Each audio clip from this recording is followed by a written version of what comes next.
I heard her before I saw her, the sharp crunch of boots cutting through the frost, the sound of her breath sharp and quick. In the distance I saw her marching toward me, wearing a red blazer, a clipboard gripped tightly in one hand, and a smug expression that screamed entitlement. Karen Langford, the vice president of the Willow Creek HOA, the last person I wanted on my land. But she wasn't here for a friendly chat. She was here to make a point. I glanced over at the herd. My bison stood like statues, their eyes wide and alert, heads high. They weren't some meek, domesticated creatures, especially not Yukon, the lead bull. Yukon wasn't one to follow orders, not from Karen or anyone else. As she stepped closer, Karen waved the flag she'd brought, trying to push him back. She didn't even notice him move until it was too late. Yukon lowered his head, his horns a deadly curve against the gray sky. She took a step forward, unafraid, but that was her mistake. Yukon didn't charge. He didn't need to.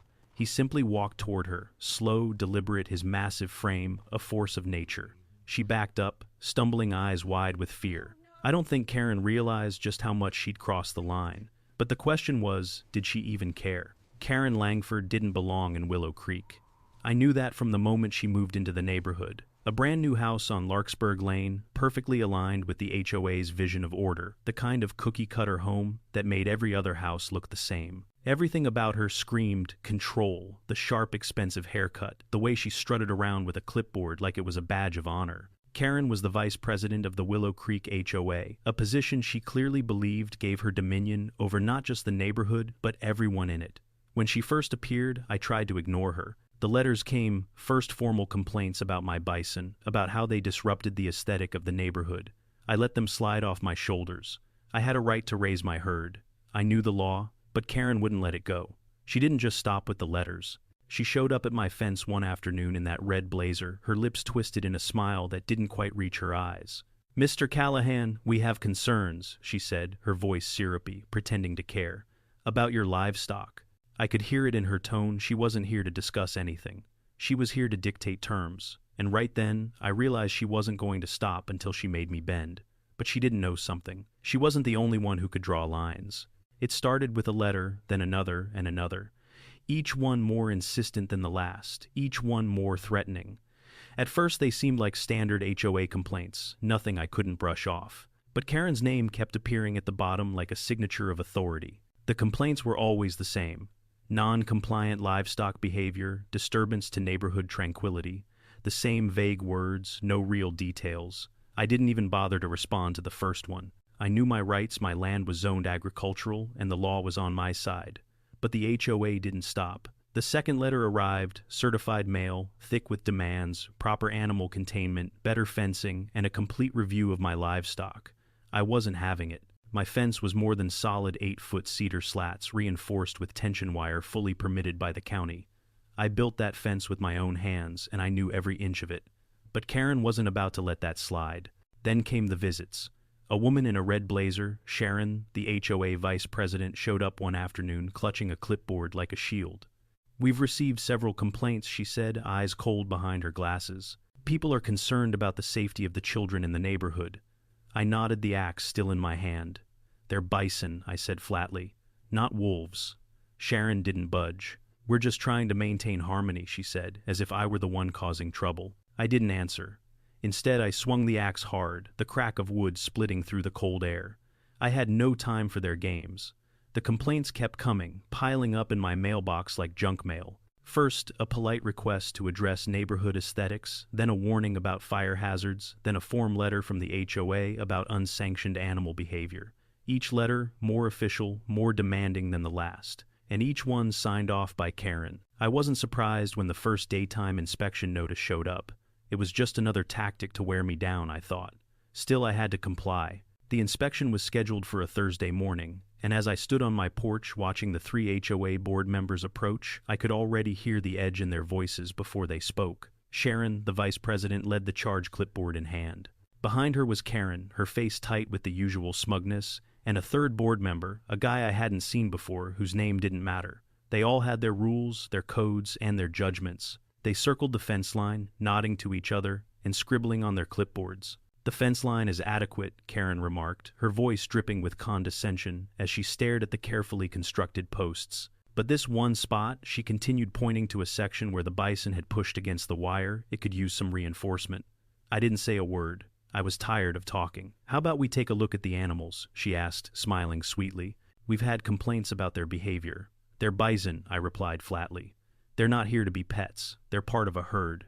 But Karen wasn't listening. She was already checking off boxes, compiling notes. She wasn't here for a peaceful resolution. She was here to find faults, and she would keep looking until she found one, no matter how small. The letters kept coming, and the inspections kept happening. Karen's tactics were wearing me down, but I wasn't ready to give up my land. Not for her or anyone. Then one morning, I received something that changed everything, a package from the county zoning office. Inside was a copy of the original land survey for my property, along with a newly filed boundary map that didn't match. I sat there, staring at the documents, feeling the air around me tighten. The map had been altered just enough to encroach on my land and add it to the HOA's jurisdiction. Someone had filed a forged document, and I knew exactly who to blame. Karen Langford had been behind this. I spent the next few days digging. I pulled up the zoning records, reviewed emails I had from the county clerk. Then it hit me. Karen hadn't just been filing complaints to get me to comply, she'd been laying the groundwork for something bigger. There were emails between her and the developer in town, a company known for buying up land for new commercial projects. She'd been planning this for months, quietly pushing through changes in the HOA and getting support for a plan to convert my land into something profitable. This wasn't about bison. It wasn't even about the HOA's rules. It was a land grab, and I was the obstacle. My property, my livelihood, it was all a game to her. The anger hit me like a punch to the gut, but it didn't scare me. I'd fought battles before, real ones, and I knew how to win. This fight was going to be different. I wasn't just protecting my farm anymore. I was protecting my family, my peace, and my future. Once I had the evidence in hand, I knew the next step was clear. I had to get the authorities involved. This wasn't just harassment anymore, it was fraud. I contacted the zoning office, and after several back-and-forth calls, I managed to secure a meeting with Dean Michaels, the county zoning officer. When I showed up at his office, I had the altered maps, the emails, and everything I'd gathered so far. Dean was an old-timer, a man who'd been with the county for over 30 years. He took one look at the documents and didn't even need to say anything. His face told me everything I needed to know. "I'm not surprised," he said, shaking his head as he looked over the forged map. "I've seen this before with Karen Langford. She's been pushing for these zoning changes for months, always under the radar." Dean called in a few more people from his office to verify the details. The picture was getting clearer. Karen had been pulling strings, using the HOA as a cover to push for her land development scheme. But Karen had made a crucial mistake. She hadn't counted on someone like me digging in and fighting back. Dean sighed. "I'll have to get the legal team involved. You're going to need a lawyer, Robert. This is bigger than just a zoning issue now. They've overstepped their bounds, and we can make this public." The feeling of vindication was almost overwhelming. Finally, the legal system was starting to look into Karen's actions. But I knew this was just the beginning.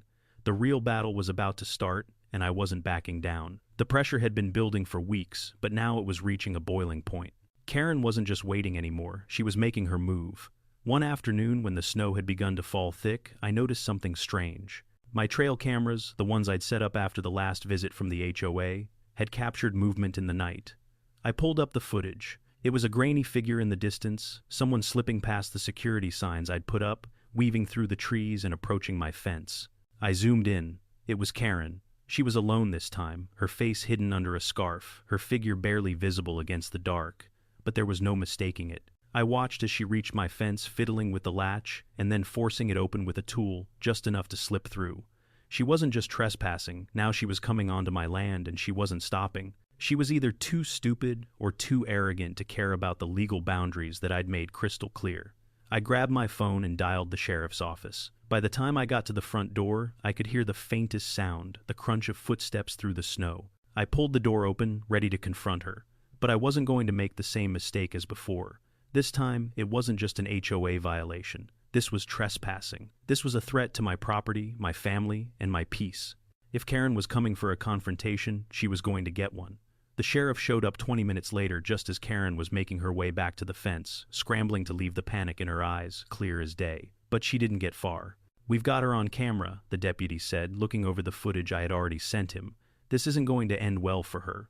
I knew it wasn't over, but I also knew that crossing this line was the point of no return. The gloves were off, and there was no going back now. I could feel that everything was reaching a boiling point. Karen wasn't just watching anymore, she was taking action. One afternoon, as the snow fell thickly, I received an alert from the security cameras. I pulled up the footage. The grainy image showed a figure sneaking near the pen. I zoomed in. It was Karen. She was a few meters from the pen, wearing a hat and scarf, covering her face, trying to blend in with the thick snow. But there was no mistaking it. She was heading straight for the pen, quietly opening the gate with some kind of tool. At first I thought she was just passing by, but I was wrong. She was stepping into the pen, onto the land I had worked so hard to protect. My whole body tensed. Karen wasn't just trespassing anymore. She was provoking my bison, the animals I had raised and cared for. The moment she stepped through the gate and into the pen, I knew this was no longer a small issue. The bison immediately noticed her presence. Yukon, the largest bull with shoulders broad as a truck hood and horns curved forward like hooked knives, stood still, head high, eyes locked on Karen. She froze, clearly surprised by their reaction. Karen didn't have time to process what was happening.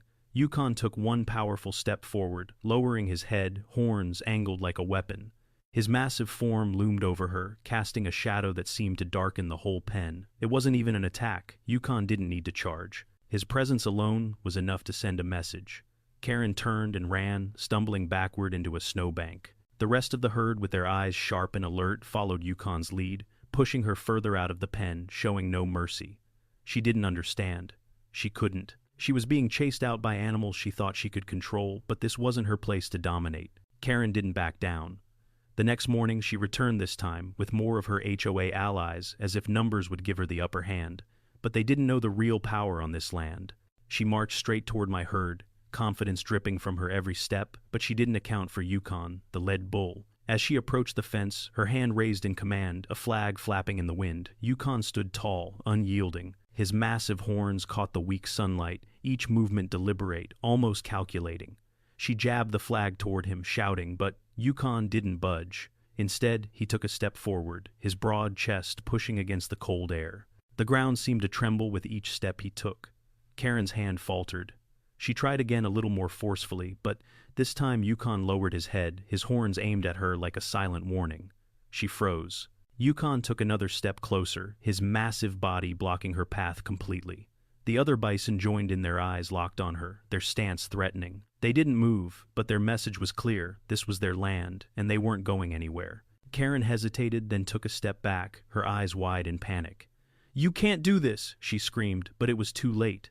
Yukon made a low rumble, like a growl that echoed through the silence, and Karen's bravado cracked. She stumbled back, tripping over her own feet, and fled, her face flushed with humiliation. Karen didn't just back off. She retreated, humiliated, but I knew she wouldn't stop. This had gone too far. I'd been expecting her to make a mistake, and she had. She didn't realize the damage she'd already done, and I wasn't about to let her slide by with her lies anymore. I'd been collecting evidence for weeks, camera footage, photos, emails, everything I could get my hands on. The moment Karen tried to push her way onto my property, I made sure it was all recorded. I stepped up to her as she tried to compose herself, the camera in hand. "This is what you're doing, Karen. This is what you've been doing." I showed her the footage of her flag in hand, approaching Yukon, provoking him, and then fleeing when he refused to move. The entire scene played out in perfect clarity. Her face drained of color as she watched herself on the screen. She had no words. The proof was undeniable. "You've pushed too far," I said, my voice steady. "This isn't just harassment anymore. You've broken the law. And now, I'm taking it to the authorities." Her silence spoke volumes. There was nothing she could say now. The truth was on camera, and it was more than enough to bring her down. Karen tried to recover, but the damage was done. She fumbled for words, but the footage had already sealed her fate. I handed the camera to Deputy Rains when he arrived, the same sheriff who'd been with me through this ordeal. He reviewed the video, his face hardening with each passing second. "She trespassed," I said calmly, "tried to provoke my livestock. This isn't just about a misunderstanding anymore." The sheriff nodded, his voice low. "I've got everything I need. This goes beyond just harassment now. It's criminal trespassing and reckless endangerment."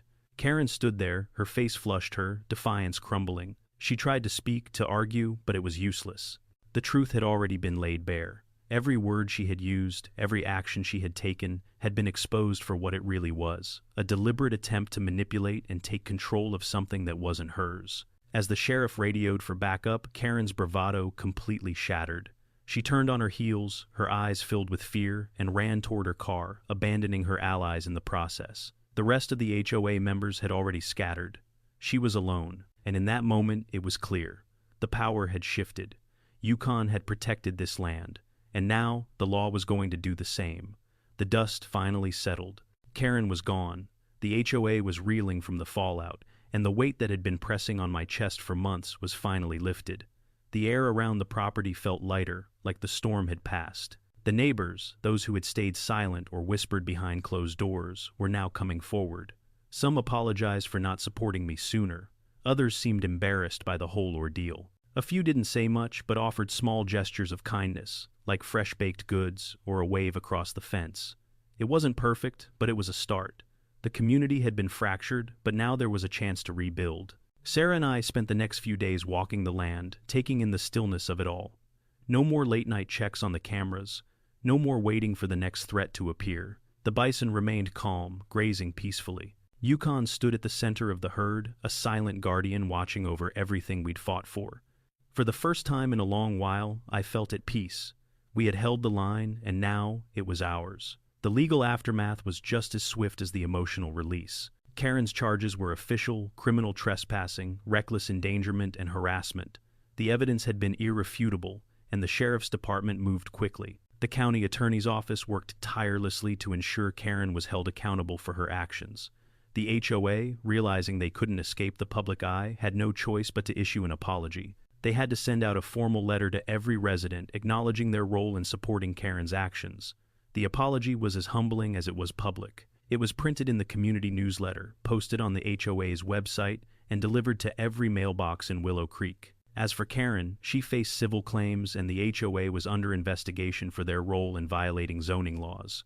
But the most important part was the protection it offered to other residents. A new ordinance was pushed through, making it illegal for an HOA board to overstep their boundaries when it came to agricultural land. This wasn't just a victory for me, it was a victory for anyone who had ever felt the weight of an HOA's unchecked power. The final twist came in the form of a quiet, unexpected victory.